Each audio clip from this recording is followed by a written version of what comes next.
তোমাদের মধ্যেই একজন আমার কিউট সাবস্ক্রাইবার এই এত সুন্দর কেকটা পাঠিয়েছো, তার জন্য অনেক অনেক ভালোবাসা। নমস্কার, কেমন আছেন সবাই? আশা করছি প্রত্যেককে ভালো আছেন। নমস্কার, কেমন আছেন সবাই? আশা করছি প্রত্যেকে ভালো আছেন, প্রত্যেকে সুস্থ আছেন। আমার নতুন একটা ব্লগে আপনাদের আবার ওয়েলকাম।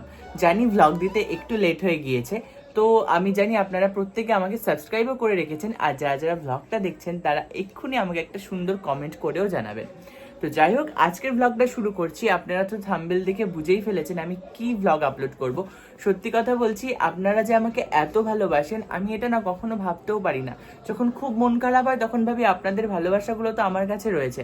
তো আপনাদের মধ্যে থেকে একজন আমার খুব কিউট একটা ছোট্ট মিষ্টি সাবস্ক্রাইবার আমার অজান্তেই আমাকে একটা এত সুন্দর গিফট পাঠিয়ে দিয়েছে। আমি তো ভাবতেও পারিনি। জন্মদিন গিয়েছে কিন্তু প্রায় এক সপ্তাহ হয়ে গিয়েছে, তারপরেও যে সে আমাকে এত সুন্দর গিফটটা পাঠাবে। কালকে যখন আমি গিফটটা নিতে গেলাম আমি তো প্রায় হতবাক যে এইসব কেন। তারপর সে আবার আমাকে SMS করেছে সোশ্যাল মিডিয়া থেকে, আমার নাম্বার নিয়ে বলেছে দাদা তুমি গিফটটা রিসিভ করো। তো যাই হোক, আপনাদের কাছে আমার রিকোয়েস্ট যে আপনাদের যে ভালোবাসা সেটাই আমার কাছে অনেক। এইসব গিফট আমার কিচ্ছু দরকার নেই। তো যাই হোক, পাঠিয়েছে যখন আপনাদের সাথে সেটাও শেয়ার করব। এই যে দেখতেই পাচ্ছেন এখানেই রয়েছে এই গিফটটা। এটার মধ্যে কেকস রয়েছে আমি জানি, বাট কেকসটা কেমন দেখতে বা কি সেটা কিন্তু এখনো জানি না। তো চলুন এখন আপনাদের সামনে নিয়ে যাই, আর নিয়ে এটা এনেই ফ্রিজের মধ্যে ঢুকিয়ে রেখেছিলাম। তো এটা আপনাদের সাথে এখন ওপেন করে দেখাবো। আর সত্যি কথা বলতে আমি তো সত্যি অবাক, ও যে অত দূর থেকে আমাকে এরকম একটা গিফট পাঠিয়ে দেবে সত্যি আমি ভাবতে পারিনি। আর আজকের ব্লগিংয়ে তো তোমরা দেখেই ফেলেছো যে আজকে আমি কি বিষয়ে ভিডিওটা করছিলাম। সত্যি কথা বলতে তোমাদের ভালোবাসাতে যে আমি এত দূর আসতে পারবো সেটা কোনোদিনও ভাবতেও পারিনি।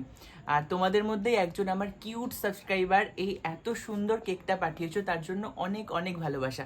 সত্যি কথা বলতে আমি কোনোদিনও ভাবতে পারিনি যে তোমরা আমাকে এতটা ভালোবাসবে। বাট তোমাদের লাইক কমেন্ট যেভাবে তোমরা আমাকে ভালোবাসা দাও, এর থেকে বেশি আমার কাছে আর কিচ্ছু চাওয়ার নেই। তো যাই হোক, তোমরা ভালোবেসে এটা পাঠিয়েছো, আর যেই পাঠিয়েছো তাকে আমার অনেক অনেক ভালোবাসা। তো আমাকে সে ফোন করেছিল, SMS ও করেছিল যে দাদা তোমার কাছে একটা জিনিস যাবে, সেটা তুমি নিও। তো যাই হোক, আমি না করতে পারিনি, কিন্তু প্রথমে বলেছিলাম যে না এসবের কোনো দরকার নেই, বাট সে ভালোবেসে পাঠিয়েছে যখন আমাকে নিতেই হবে। তো তাকে আমি অনেক অনেক ভালোবাসা জানাই আমার তরফ থেকে। আর এখানে দেখতেই পাচ্ছ আমার এত সুন্দর করে একটা ছবি। আর আমি গোলাপ ফুল কিন্তু বিভৎস ভালোবাসি। এখানে দেখো গোলাপ ফুল রয়েছে, এখানে অনেক রেড রোজ দিয়েছে, তার মধ্যে প্রজাপতি রয়েছে। কেকটা কিন্তু দুর্দান্ত চুজ করেছো। আর এখানে দেখো, এখানে লেখাও রয়েছে শুভ জন্মদিন। চলুন এবার আপনাদের সাথে করে নিয়ে কেকটা কেটে ফেলি।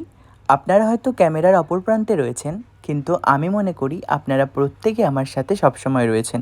তাই কেক কেটে ফার্স্ট কেকটা আপনাদেরই প্রাপ্য। এই নিন, একটু কেক খেয়ে নিন, আর আমাকে এভাবেই আশীর্বাদ করবেন যাতে আমি আপনাদের সাথে সবসময় ভিডিও শেয়ার করতে পারি। আর আজকে আমার ক্যামেরাটা মা ধরে দিয়েছিল, তাই মাকে প্রথমে খাইয়ে তারপর আমিও একটু খেয়ে নিলাম। ধন্যবাদ প্রত্যেককে আমাকে এত ভালোবাসা দেওয়ার জন্য। আশা করছি ভিডিওটা আপনাদের ভালো লেগেছে। সবাই সুস্থ থাকবেন, ভালো থাকবেন। নতুন কোনো ভিডিওতে আবার দেখা হবে।